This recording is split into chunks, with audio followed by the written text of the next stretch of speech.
Hola, mi nombre es Claudia Dali y represento a República Dominicana Miss Universo 2019. Estoy en Miss Universo porque quiero empoderar y hacer que las jóvenes se enfoquen en su crecimiento y educación antes de convertirse en madres y esposas.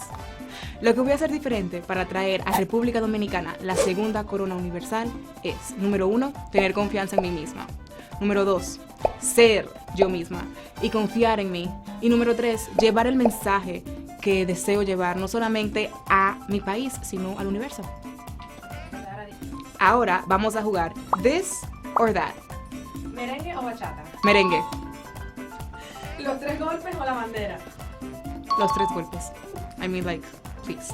¿Punta Cana o Samaná? Ay, Punta Cana, like, o sea, en mi hogar, o sea. ¿Sweet o anchoas? Anchoas. ¿Y refresco rojo o merengue? Ninguno. I don't drink, like, any sweets. Only water, please.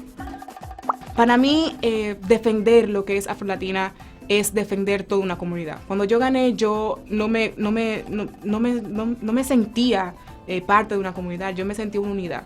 Sin embargo, cuando yo vi todos esos comentarios y vi como toda una comunidad de afrolatinas y una comunidad de tez oscura comenzó a apoyarme, me di cuenta de que no era algo que estaba ocurriendo desde ahora, sino era un mundo completo, una comunidad completa que ha estado luchando con colorism y todo este racismo que se ha existido desde hace años.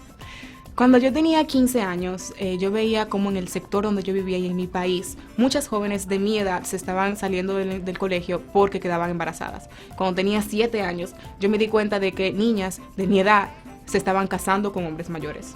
Y esto es un problema que no solamente afecta a República Dominicana, sino que afecta a todo el mundo. Más de 115 países en el mundo aceptan lo que es el matrimonio infantil. Y eso conlleva muchas cosas, violencia sexual, psicológica y mental. Entonces, el pelo es muy importante. No puedo tener todo el pelo aquí arriba porque me tapa toda la cara, ¿ves? Okay. Entonces, hay que tener un lado atrás y un lado adelante.